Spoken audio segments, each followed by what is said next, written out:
We had a rule in my house growing up that whenever I got home, whatever the time was, like even just a night out, to go in and just check in, knock on the door and tell my parents that I'm safe. Because they would be up all night worrying. Mm-hmm. I finally said to my dad, I'm not doing it anymore because he'd be sound asleep, not worrying. And he had this like heavy bar. It was like a bunch of wires wrapped in black electrical tape in case like a robber came in the house. And I'd be like, so medieval. Welcome to Bad Parents, a podcast about three bad parents who are trying to raise good kids. She's Shauna. Hello. He's Ryan. What's up? And I'm Johnny. A Tell It Like It Is podcast for parents to laugh, cry, and to make you feel better about your parenting. When it comes to parenting, I often wonder, did our parents have it this hard? And if so, why the hell didn't you warn us? We tackle that and more on today's episode of Bad Parents. Welcome to the Bad Parents podcast. Shauna, you would know better than I think Ryan and I about. You know when you do something for like a month, it becomes like ingrained in you and it's like a habit, right? It's like 28 days of doing something. If it's working out or whatever, then it's because whatever.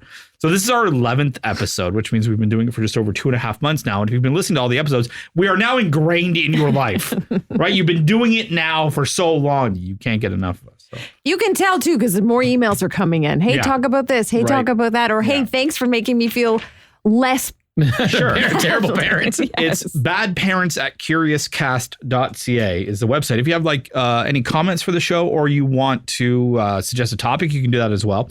You can find us on all your favorite podcast platforms, Spotify and Apple Podcasts. So I'm just going to read some of these because we love getting response. Okay. So some of the comments and reviews of the podcast, in case this is your first time, this is what some people have said about this show. Love these people. So honest and funny. Nice. Love the podcast so far. Thanks for saying all the things other parents are thinking. I think we do that. Yeah, totally. I don't understand this one. I'm from Quebec. Talk to me about a subject that doesn't take into account the language barrier. Count me as a new subscriber. Say that one more time. Say it one more time. I'm from Quebec. Yeah. Talk to me about a subject that doesn't take into account the language barrier. Count me as a new subscriber. So it's like it goes across parenting all borders. Okay. Yes. I thought that was it, but I wasn't 100% sure. Thank you. Oh, that's very kind. Thank you very much. Giving laughter morning and night now. This gal's happy. This trio slays it. Wow. We bookend her day. So in case you're wondering, we also host a radio show in Toronto, Ontario, Canada that runs from 5:30 until 10. And if you want to listen to our antics, shenanigans between Monday and Friday, you can on the Radio Player Canada app, and you can download that and you're good to go. The three of you are so funny. The best part of my morning is listening to you. Love it. This is the greatest idea for a podcast, and the vibe between the three are hilarious. It brought me back to thinking what my parents used to tell me and how I use that on my son. Too funny. Probably referring to a podcast episode about the lies that we tell our children, right. lies that we were told as well. You guys are the best. Can't go wrong with these three. I look forward to this series very much. So thank you so much to everybody. It's, 4.9 stars out of 5, right? Which is pretty good. One person decided to leave a 3 stars. So we'd like to work on you. Let us know at badparents@curiouscast.ca. The guy who left us a 3-star review, what we can do to make you a little bit happier. So, you guys are having fun? Everybody's having fun on the podcast? Yeah. It's good, right? Yeah, it's a great time. And like what we're going to talk about right now is, it's not just, this podcast isn't just if you have children. If you have children, I think it's very relatable. But you are obviously at some point a child. Yes. And sometimes we talk about the difference between, our childhood and the childhood that our children are experiencing right now. And we were just at a cottage doing a broadcast just the other day. And we were just talking about how different it was in terms of connection. Like you would go out, like in our case, like in the 90s, and I would leave on a Thursday at say 18, 19, 20 years old with the guys, and you'd go up to cottage country in Ontario.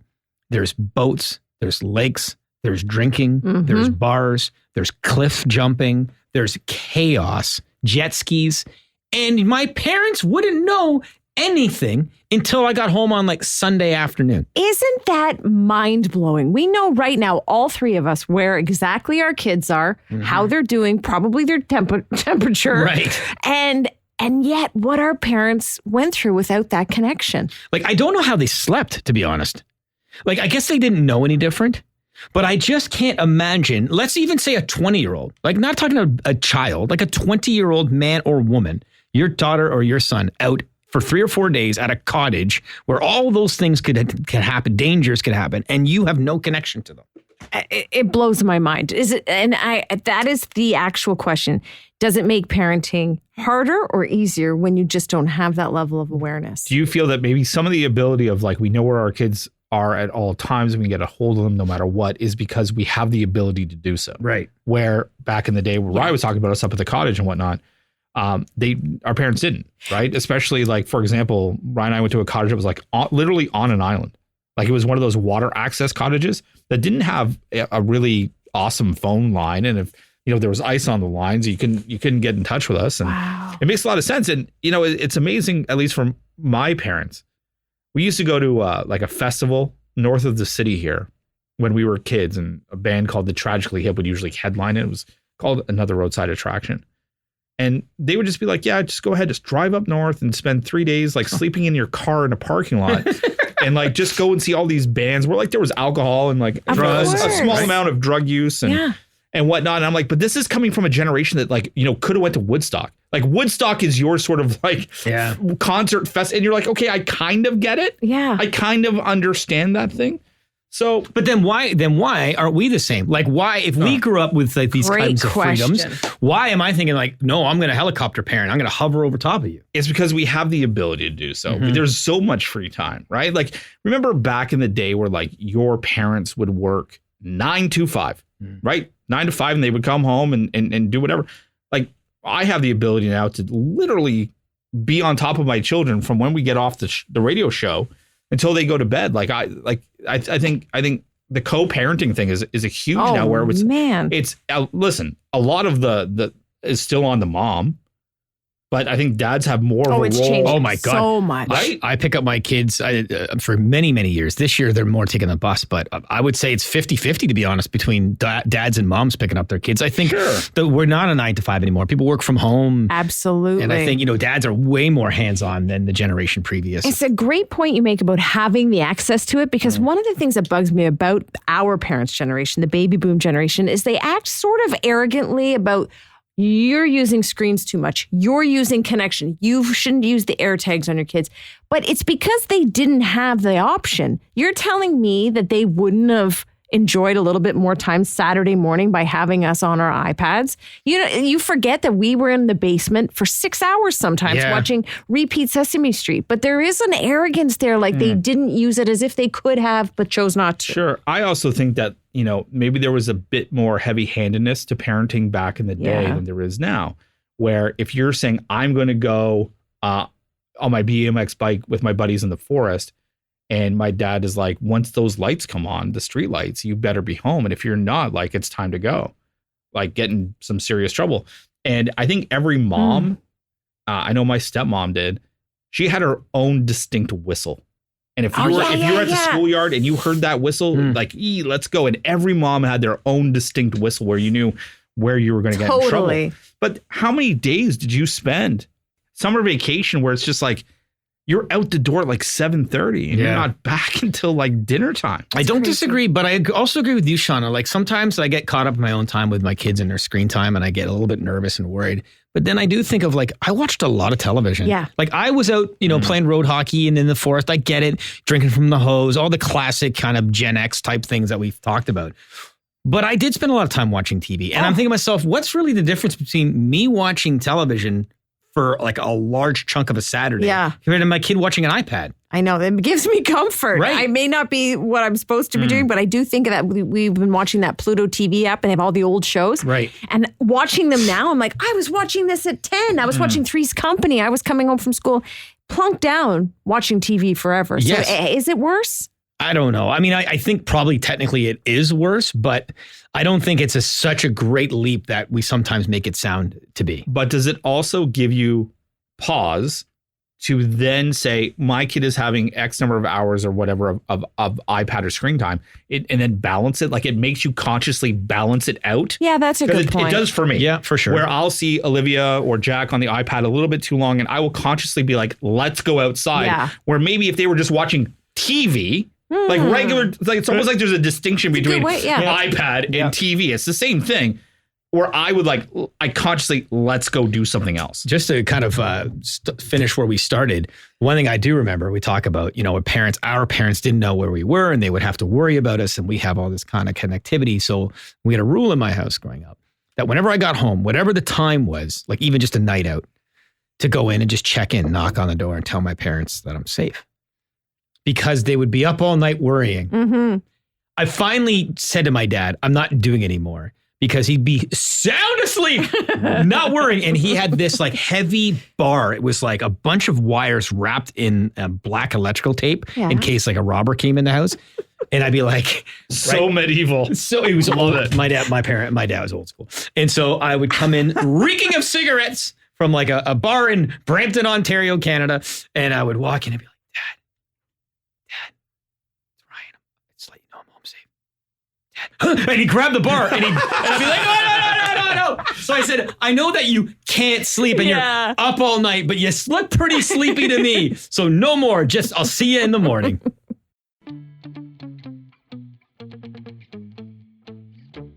So when we talk about whether or not we have it harder as parents now than our parents had it, we have to talk about something that drives me nuts. Happens every single day. Around 4 o'clock, I start to get stressed out. I think you know what it is, and that is dinner. And when I was a kid, there was dinner, and you ate it, and we had to finish it, and it was often not great. Yes. I'm not going to lie. I didn't love dinner every night. That's why it was so exciting once in a while if you had pizza or whatever. But nowadays, we think it's a restaurant. Oh. And it's never just one thing. And I'm always scurrying to make sure the kids like what they're having. And it's exhausting. It is the hardest part of my day, for sure. And just because of the hours that we work and the hours my wife works, I tend to do, a lot of dinners. I won't say all of them. And it's difficult for my wife too, obviously, because sometimes there's 5 people in our family. Sometimes it's 5 different meals.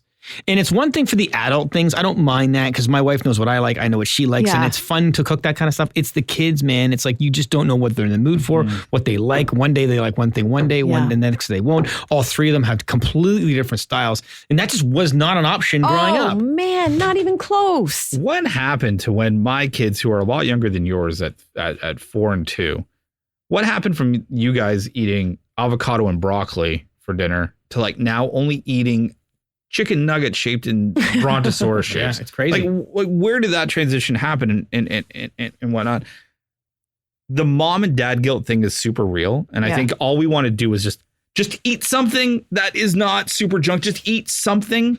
And that's why I think we kind of go out of our way. When I was growing up, Tuesday was ravioli night. And then every Monday through Friday, it was the same thing every night. Yes. And I hated 87% of it. Exactly. But I had to eat it or else I wasn't eating. But I would also say that may have contributed that when I was able to make my own food choices, I made terrible food choices. And I think that might be part of why we're trying to do better, because a lot of us realize that really wasn't ideal. And maybe it led to some of us having some food issues, whether it was going off to college and gaining the freshman 30 because it was you so had restrictive. free choice. Absolutely. So I think our hearts are in the right place. But when our parents are watching us, I'm sure they're just like, what are you guys doing to yourselves? Oh, totally. I think it's we just made a meal and then you just ate it and that was it. And I'll tell you, on top of that, and it wasn't even sometimes I say to my kids, I'll make them steak and French fries and maybe a little bit of vegetables, a salad or something on the side, and they'll pick at certain things. I'm like, holy cow, you're kind of poo-pooing steak? Liver and onions over here. You know what I mean? I grew up with very, very British parents. And so there was a curry dinner at least once a week because curry is a big thing in the Brits.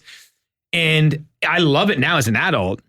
I don't know too many 9-year-olds that love that flavoring, right? Your palate changes. Yeah. But that was it. That was it. And sometimes it was great. We used to have, my mom was old school, had a roast dinner every Sunday. Every Sunday we had a roast, a full-on roast dinner. Delicious.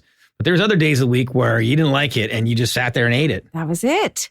No options. I'm always so jealous of when you're kind of at the park and you're talking to other parents. And the topic of food comes up and they're like, no, she eats teriyaki salmon. And, with a side of wasabi. And you're like, what have you done? Why are you not writing a book? Why don't you have a podcast? What did you do to have such an expansive palate for your child, where mine is so bland. I can pinpoint when because I really watched it with the second one.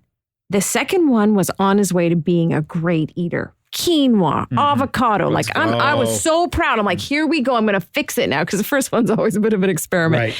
I can pinpoint exactly when it shifted. His first fast food. Mm-hmm. Yep.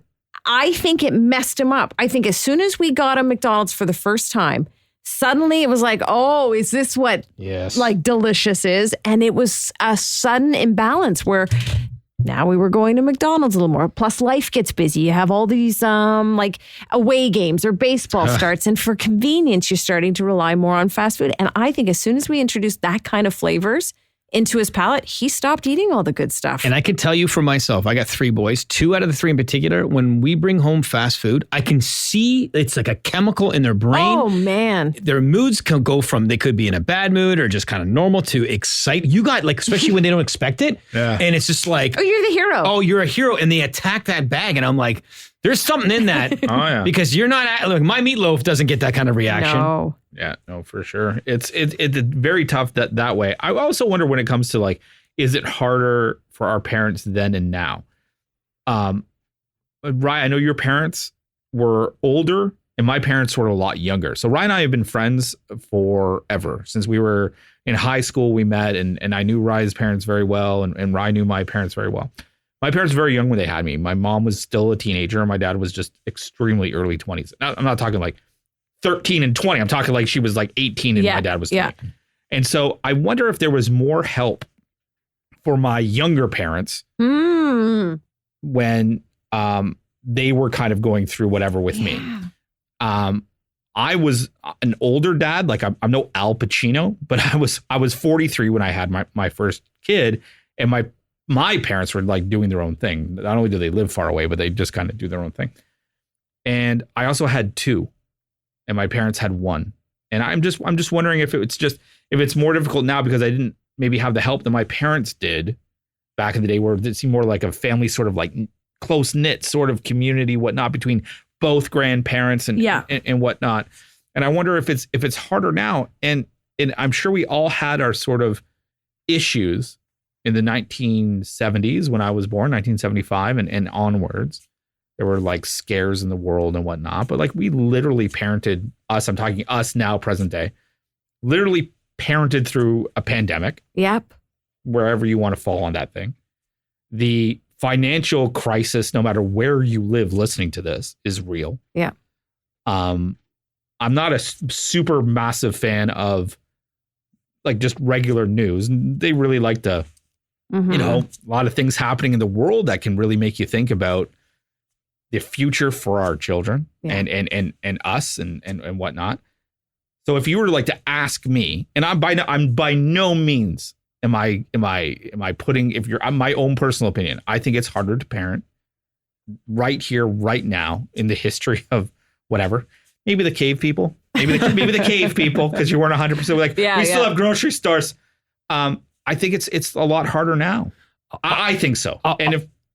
I'll say, when you talk about cooking, if you want to break it down to that, I think, and tell me if you think I'm wrong, I think maybe it was a little bit easier then, and I'm speaking in generalities because I know there's tons of mothers that work and all that kind of stuff, but I think probably statistics will tell you there's more stay at home, at least one parent at home. Absolutely. And so I'm thinking about my mom didn't get a real full-time job until I was in high school. Yeah. They just had more time. I know there've been times where I'm so tired because I've gone up at 3:20, gone to work, done the job, come home, and you're cooking. And my husband has regular hours, more standard, 8:30 to 4:30, 9 to 5. And I'm in the kitchen and I'm cooking the 3 different meals for the 3 different pallets. And I want to call my mom and say, thanks for fighting for our rights. Thanks a hell of a lot, Mom. Yeah, you got to enjoy being at home. And because they really could, I know they had a lot going on and the kids in school and homework and chores and all that kind of stuff. But you could spend a chunk of your day preparing for what you're going to have that night. That's what they did. Meanwhile, mothers today, like yourself, are working, you're grinding, you're driving, you're traffic, you're cooking, you're cleaning, you're taking your kid. It's just too much for all of us. Yes. And then so it's a lot easier to throw those dino nuggies in the oven than it is to make a meatloaf. Absolutely. I actually use the air fryer. Yeah. It's a lot faster, a lot crispier. But I think that has something, at least if we're talking about the cooking part of it, at least that can only come from my own vantage point. Yeah. That's why I think if I had to answer the question, and I'm not always going to say that our generation has it harder, because I don't think that's true. But in this particular case, Yep. I just think we're busier. Therefore, things like making a healthy meal is harder.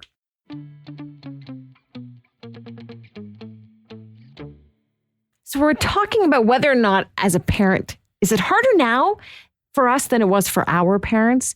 And I think in one category, because some of the categories you can see pros and cons. This final category of money and finances, I think we have it way harder, even though we're making more. A lot of families now, almost all the families I know are dual income. And a lot of my friends, and I know for my family growing up, my mom stayed home. But I think we have it harder when it comes to the purse strings. Yeah, now I'm seeing off the top of my head, I think so too, because I remember the day where I made more money than my dad. Like I always knew what my dad made, and it was a big deal for me. Yes. But at the same time, you made, say, $70,000 a year, and your house was $68,000. That's it. So yeah, there's the obvious big purchases. But I think just in general speaking, like I think I spend a lot more on my children than it was spent on me. That's the other thing, like Christmas and stuff. We're as you get your lists together, you think about how much money. There's no way my parents spent as much as we do on birthdays, even just the activities of the birthday party. We've already talked about that, right? The amount of planning and money that goes into it. Yeah, generally speaking, most birthdays growing up, whether it was your birthday or your friend's birthdays, it was just at someone's house. Yeah. And now it's all these different types of events and like Laser Quest and all these things that just add up and add up. I think my mom took me on one vacation. It was the Blue Mountain. And my dad took me camping. Mm-hmm. My grandmother took me to Florida. I'm just going to go with twice. I remember one. Okay. But I'm just going to say twice because I have taken my kids on so many vacations. So many. They're 5 and 3. Mm-hmm. They've been to Florida. They've been to Vancouver twice. They've been to other, all over the amount of money I've spent just on vacations alone. I know. Pale in comparison to what the 2 nights at Blue Mountain that my mom took me away vacation for the Whalen family was driving to Welland to look at the big ships for the day. And maybe we stopped at like a roadside, hot dog stand. It's so true. Right? We lived at Niagara Falls. That was just to go for the day. But you drove to Florida a couple times. You flew to Florida one time. Yeah. And I always remember you telling Myrtle Beach stories, but that's only because you were in the back of Larry's car. Right. That's when I was like a teenager. But it's funny you say that because I went to Myrtle Beach as a child, and me and my cousins, we always tell the same stories, right? Remember when we were kids and we went to Myrtle Beach and blah, blah, blah. My older cousin said to me, Cam, he goes, how many times do you think we went to Myrtle Beach? Because I was the youngest one. Yeah. And I'm like, I don't know, 4 or 5 times. He said, we went twice. So it just goes to show that it's not about how many times you do something. It's about the memories you create while you do it. Where I think we're the generation of just give and give and give and give. Gosh. And maybe the quality doesn't matter as much. So maybe that part's on us. I do think a lot of the differences as we talk in this podcast about whether it's harder for us or harder for our parents, a lot of it is self-imposed. Yes, that's right? true. The fact that we're cooking 5 meals in a night for our family, that's on us. Yes. We did it. We made it a restaurant instead of here's your pork chops and frozen vegetables. Right. Like, why do you have to go to Florida on March break, right? Yeah. Why, like you said, maybe you do these day trips. Maybe you just do local stuff like we're in Ontario. Find things fine to do. But if you do that, it's because you want to, right? You can play that sort of like parenting game where, no, hold on. You can play the parenting game if you wanted to of here's your dinner, eat it or don't. You can play that game if you want. Mm-hmm. Now, one of your sons plays extremely high-level hockey. If you're going to give him a meal, he's not going to eat. He's not going to have the protein to all that stuff. Yeah. I don't because I want my kids to eat and I know what my kids like. Jack likes peanut butter sandwiches and Olivia likes frozen pizzas. So guess what? They're getting what they want because I want them to eat. Yeah. Did our parents not care that we there were nights where you said, fine, I'm not eating this. Yeah, I think so. They just do we know too much now? Like we're concerned about, we know if they have an empty tummy, they're going to go to school and not learn as much. Like, do we know too much? But just to finish my point. So like Rye said, you don't why do we have, I want to go to Florida. I want to go to Vancouver. So those are choices in which I make. And I know the financial stress that it may cause, but I want those memories for my kids that I didn't have, right? I don't have memories of going away I don't have any vacation stories to tell you about me and my parents. Right. I don't. I want my kids to, and I'm willing to go in a financial hole in order to do it. Not to the point where I can't provide, but I want to have those memories. I will say, we've talked on this podcast quite a bit about traveling long distances, driving versus flying. And it's easy for me to talk tough now that, next summer we're going to fly places because it's very expensive. But I will say, I think I've created enough memories personally with my family, having 3 sons in the van, because we've driven to so many places together, 20-hour drives to Cape Breton to Florida.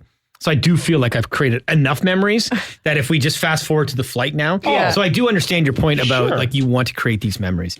You mentioned about sports. Here's a great example I find about sports and the difference between, our generation as when we were children versus now. So during COVID, my son's hockey team, we couldn't do very much. So one of the coach had a great idea, and he was posting pictures of the parents when we were 10, 11, 12. Okay. And mostly of it was the dads who played hockey.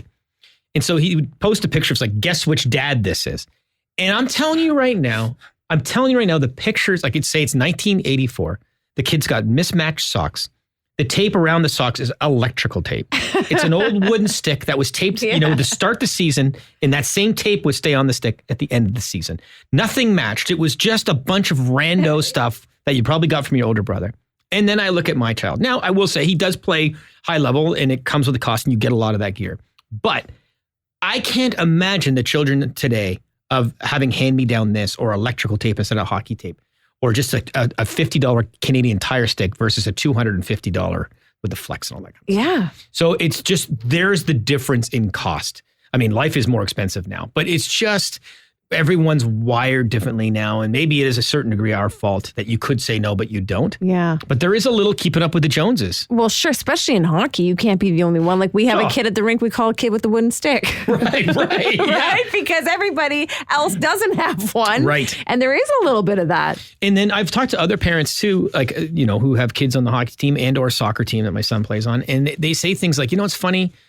Here's a great example. A lot of our parents were immigrants, right? And so I'll tell you about my one friend. His parents were Italian, and he's like, you're just playing house league because I'm not driving all over God's green earth for you to play in a hockey tournament or a soccer tournament. I'm just not doing it. Yes. Like we've got other kids. So I don't have any money. I work all the time. I'm coming home and I want to sit in my garden. And I think this generation, like if your kid's good at something, then you just give them everything to make sure that they fulfill their dream. But I think a big difference was, and you're talking about immigrant parents, and my wife's parents are from Italy and literally took a boat over with their parents. And when they arrived here, they settled in Little Italy and they didn't have a car. So like if you wanted to play any sort of sports, it was just pick up at the rink or the community center. They could not take you there because they were just starting their life here. And now we do have that ability. And kudos to any parent who takes their kids on these, and I'll just say it because I'm not a part of it, but these sort of like grandiose trips and excursions, whether it's sports or dance or gymnastics or art or whatever it is. Like Rye is told, his son plays a game on a Wednesday night in Buffalo in another country. Yeah. That's your norm. For me, who's not a part of it, sounds nuts. Yeah, it is. Like it sounds like it's crazy. Yep. But it's funny though. Like I remember. I have a guy, a friend, whose son plays goalie in soccer. They went to Spain for a tournament. Oh yeah, you hear those stories. They went to Spain for a tournament. Yeah. Oh yeah. And they got demolished. Yeah. Man. So you're saying $10,000. That cost. Yeah. And that's a tournament. It was yeah. I don't get it. I know. I don't get it. So mad respect if that's what you do and the commitment level that you may have, because not everybody has the financial ability to just be able to do that comfortably. And I'm sure a lot of parents are just keeping their neck above that water to make sure their kids are getting everything. But let me ask you a question, because this is where it gets very interesting. Is because I remember talking to one person who and you don't hear this very often. And I admit, I walked away thinking, oh my God, I can't believe you think that way. They didn't put their kid in rep sports because what we just said our parents did. Mm-hmm. Like, I'm not doing it. Like, I'm just not doing it. And I remember thinking to myself, wow, like you don't hear of that honesty very often. Normally they come up with some sort of excuse. Very good point. So I guess my question to you is, Johnny, knowing that, you hear Shauna's lifestyle and my lifestyle because our kids are a little bit older. If Olivia or Jack was really good at soccer or hockey, let's just keep it to one of those two sports, and was like a AAA hockey player, Like, what would you do knowing like the cost and knowing the time commitment, especially knowing, because I'm told you all about it. Everything. You would do it. Mm-hmm. Right. And I think most people do. Yeah. And that's the whole keeping up with the Joneses thing. Everything. If I had the ability to do so. And I think that's the other thing we may be missing, especially talking about money, is we have options now. They're not great, but we get credit cards. Yes. We do lines of credit. Like our parents, maybe they would have if they had the option. They used to have to pay. I remember my mom had an American Express and you had to pay it every month. Right. You didn't carry that balance over. So a lot of that is because we can. We can go into debt to go to Spain. We can go, taking out another mortgage on our house or whatever. Right. So I think it helps, but also that's why we're a generation in debt. And also I think, you make those sacrifices, right? Like, I have a very old Caravan that we are just keeping on the road because we just don't have the money because we have to spend it in things like hockey tournaments and all these kind of things. Because I get more joy out of watching my sons enjoy what they love than I do out of driving a nicer car, right? Yeah. Sure. So, I mean, I think we do make those kind of sacrifices, but I think, the amount of money that we all spend on stuff is crazy. Back to school clothes, like, well, it was always hand-me-downs, right? And I said it before in this podcast about like being like an older dad, right? I had my first child when I was 43. I lived 43 amazing years where it was just about me. Whatever I wanted, it was the best. Like literally the best, where I would like pay money to be able to just play, I don't know, 8 to 12 hours of Call of Duty online and just crush pizza. As a 42-year-old, by the way. Yeah. No, well, 49, 48 now. I've never had as much joy as seeing the joy in my kids' faces, which negates everything we just talked about. Yeah. Right. So what are you going to do? Mm-hmm. I'm very lucky to be doing this podcast with you. I'm very lucky we work on Q107 in Toronto, radio job. I'm very lucky. And I want to continue to have as much joy with my children as I possibly can. So it negates everything we just said. Exactly. So even though we may say at the end of it all, we go tally it all up, maybe we are working harder or making more work for ourselves. But I also think we're a generation that is taking the most joy that any parenting generation is before us in our kids. And I also think in our parents' defense, I also think that there just wasn't as many options. Like, if you keep it to sports because it's easiest, like, I don't remember a lot of like crazy camps and stuff like that. Like camp when we were kids was actually going up north somewhere and camping. Now there's soccer camps, hockey camps, learn how to ride a bike camp. STEM camps with science and tech and engineering. So it's not even their fault that they didn't do as much for us. There wasn't that many options for us. Very true. Is there a 48-year-old play Call of Duty for 12 hours and eat pizza camp?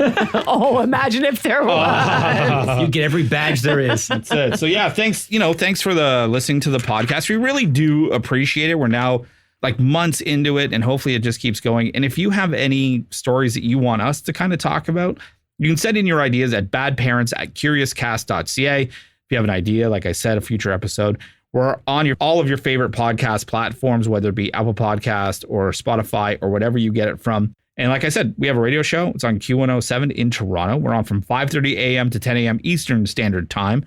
You can check it out on the Radio Player Canada app. Just download it, look us up, Q107 Toronto, and you can hear us if you want to. And until next time, I am John. I am Shauna. And I am Ryan. And you can see us, and we will hear from us next Wednesday on the Bad Parents Podcast.